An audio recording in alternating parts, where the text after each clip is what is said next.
when I say what we do, they're like, what is a certified community health worker? And I'm like, well, we're kind of like a doctor, a lawyer, a nurse, we're an advisor, we're a psychologist.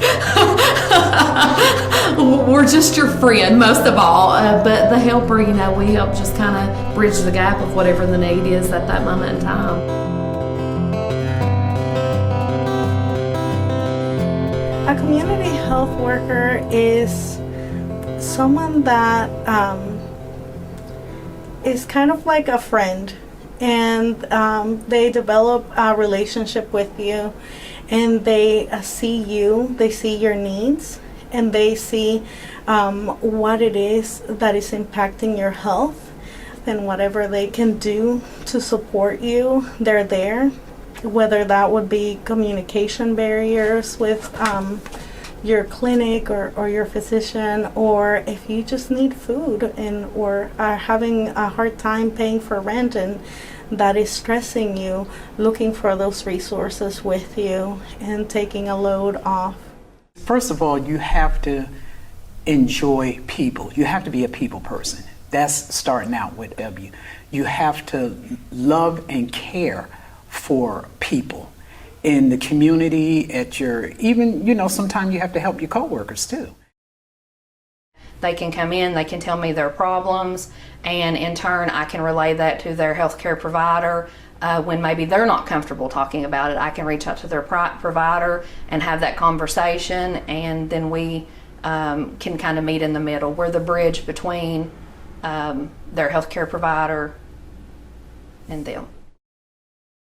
When we first started Kentucky Home Place, as a nurse, I thought, we're going to do what with people from the community that are going to go provide services for people that's never been trained in healthcare.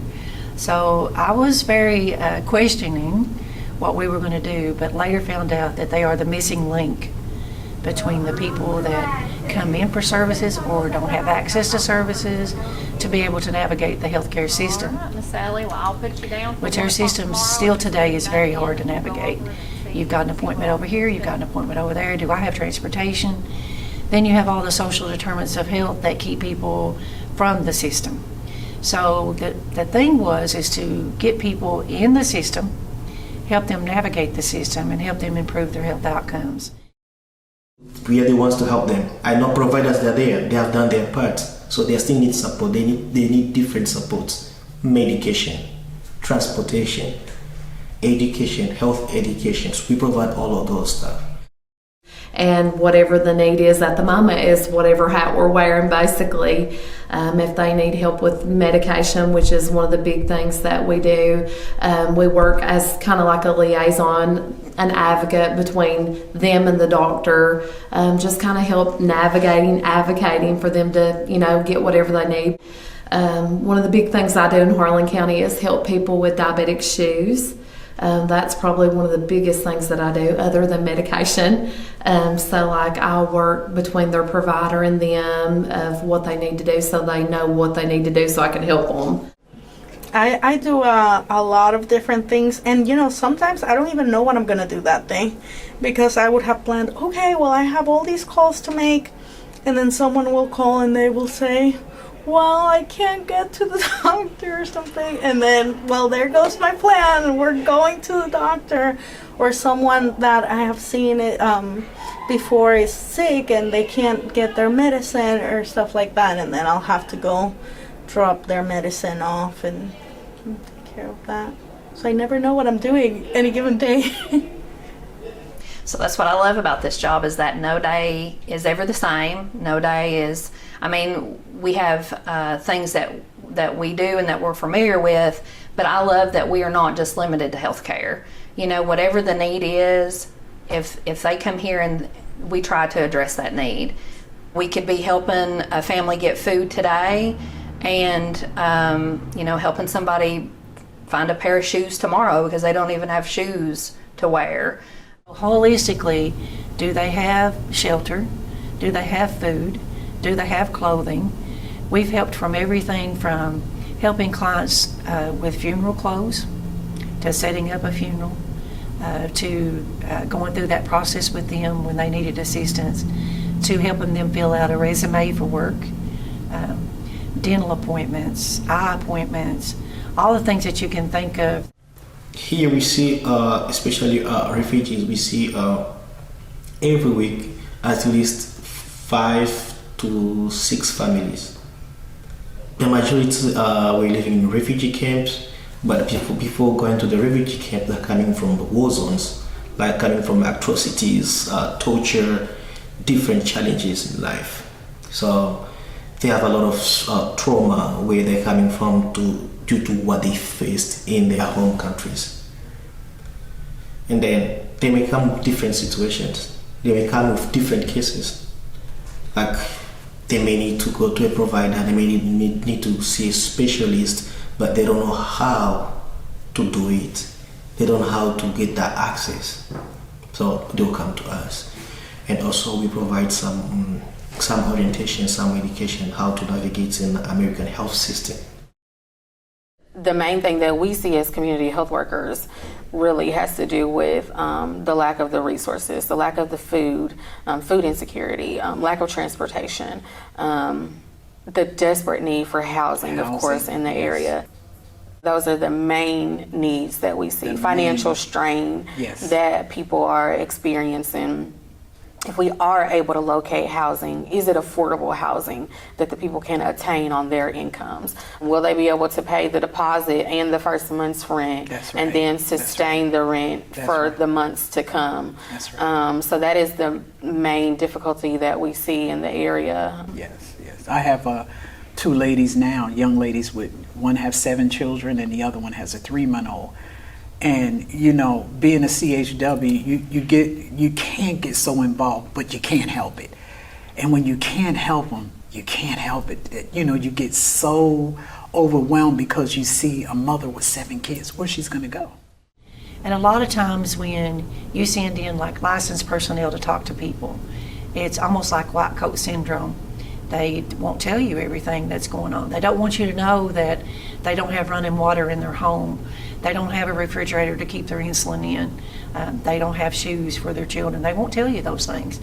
But if you have a trusted person from the community, serving the community, that's what it's about. That's the way I can get you up here quick. I've got one client that she had went into the hospital kind of quickly over some kidney stones maybe, and when she came to see me, she was covered up in medical bills. And she was working, as much as she could, as often. And when she came to see me, she's like, I don't know what I'm going to do with these. It's all I can do right now to pay my rent and electric and food. So I just started working with her, just going through each of those medical bills, reaching out to the collectors or the hospital or the clinics. We applied for financial assistance. At the end of the day, all of those bills were zeroed out. She didn't owe anything on them. So that's what started our relationship. So she is my success story because she comes here for everything. And sometimes she just comes here to give me a hug and say, I hope you're doing okay. I thank you for what you've done for me over the last, I think now we've worked together maybe 7 or 8 years. I had a referral once. I think it was about 6 months ago or so, for a girl that was pregnant. She was a new arrival into the country, and she was only 19, and her baby was a special needs baby, and she was all alone in the country. And she was so worried because she had nothing for her baby's arrival. So I was able to get gift cards from a grant for another community health worker at Family Health Centers. And we were able to take her to the store and get some of the needs that she had for her to take to the hospital with her. And when she was at the hospital, she didn't have a ride back home after she delivered her baby, so I went and picked them up and brought them home. So it's such a unique experience. It's one of those moments where I was like, okay, I love what I do. You're welcome. Just call me when you have Some of the successes that our CHWs has had is they've actually saved lives. I could give you example after example of why that's true. I'll give you one. A fellow was living in a storage building. He had an electric cord run from the house to where his storage building was to have an electric heater there. He didn't have refrigeration, anything of that happened in his storage building. And he had been admitted to the hospital with diabetes. And they showed him how to give his insulin. And they showed him spots, on your legs, you give your insulin. He understood, I give my insulin in this one place. And he had given his insulin in that one place till he had a huge abscess on his leg. And so when the referral came, it was from a family member that wanted her to check on him. And she finally found him by following where the electric cord went out to the storage building. And he had his pants cut off on one side because that was really bothering him, and she could see it. And so she called me and she said, Dr. Felter, I know we're not supposed to send people to the emergency room, but this guy's leg looks horrific. And I said, go ahead, And so when he gets to the emergency room, the doctor tells us, you saved his life, you saved his leg. If she hadn't made the home visit, even if it was a storage building, he may have lost his leg and his life. My good days outweighs my bad days, I'm gonna say that. But there's days where, I had to go and intervene with child abuse. I never did this one. And like I said, it depends on who the doctor is seeing. And, they'll come and ask me, could you call DIFUS? This mother is beating her kid and the kid's screaming for help in the room. And I'm like, oh my God. So being a CHW is just not sitting back and people telling you what's going on. You're seeing it yourself. I go to the grocery store here. I run into my clients daily. They know me. I'm a familiar face. I'm comfortable. They stop in just to let me know how they're doing, even when they don't even need anything. They stop in here just to check on me, for me to check on them. That to me is what community is, community health worker. And also, it helps people feel heard and feel understood. And there's only so much a doctor can do with a small amount of time that they have. But if they're able to sit down and talk with someone, then they really feel heard and understood. I know in 1 or 2 years, after having more people getting this knowledge, understanding, they can just connect to each other.